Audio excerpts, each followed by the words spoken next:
हम गुंजन चौधरी मैथिली गुंजन चैनल पर समस्त मिथिलावासी के प्रणाम करै छी।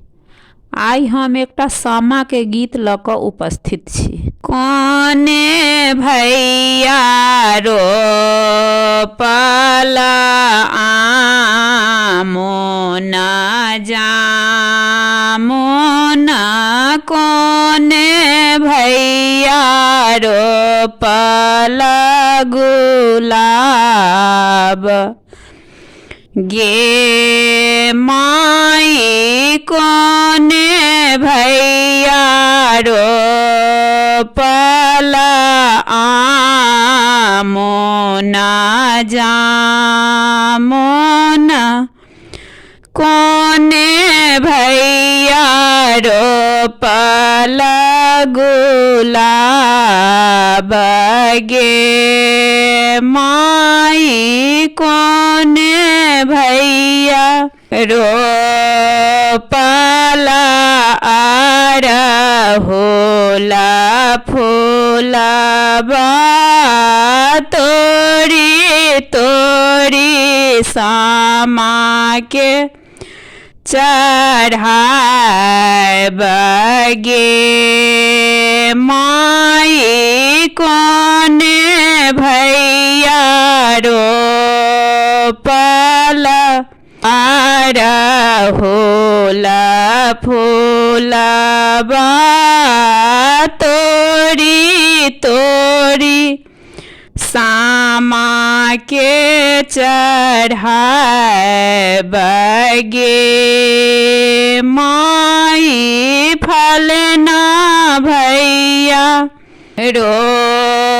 पला आमोन जामोन,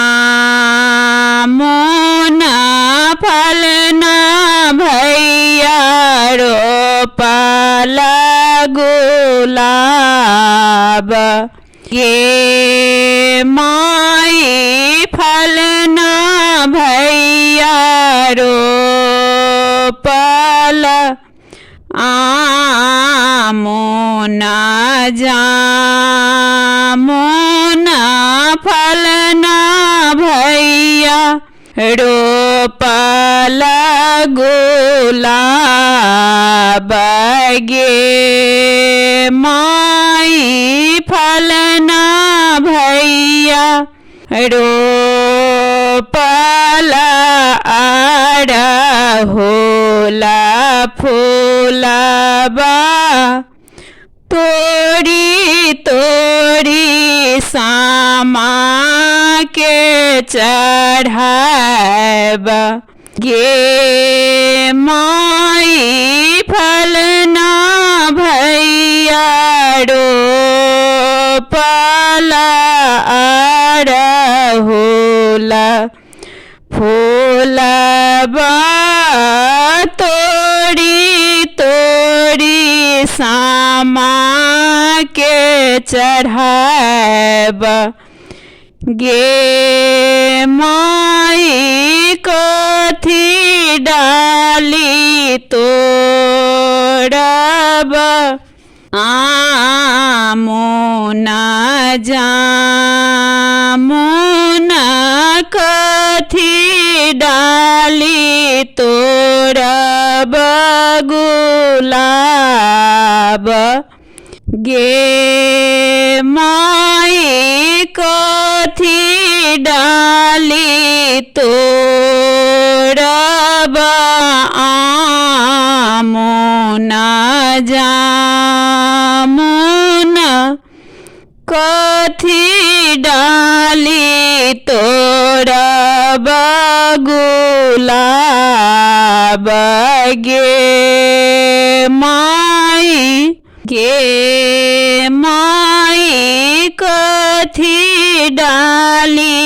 तोड़ब अरहुला फूलबा, तोरी तोरी सामा के चढ़ाब, गे माई कथी डाली तो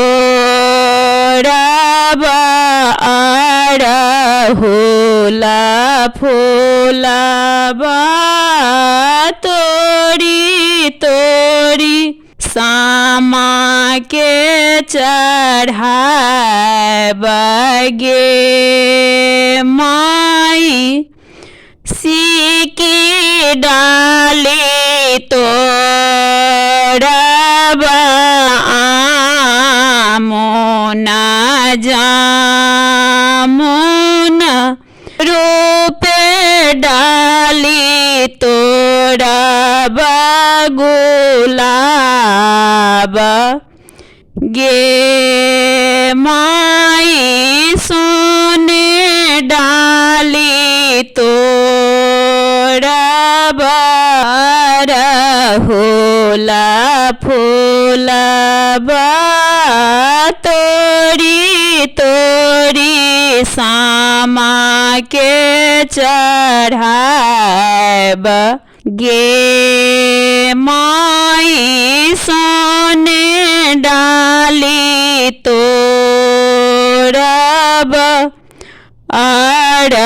अड़हुला फूलबा तोड़ी तोड़ी आमा के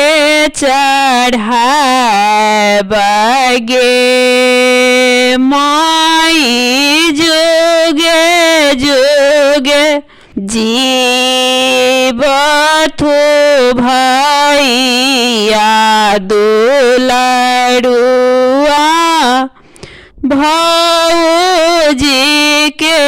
बढ़न आही बात गे माई जुगे जुगे जीवथु भैया दुलरुआ भौजी के बढ़नी आही बात गे माई।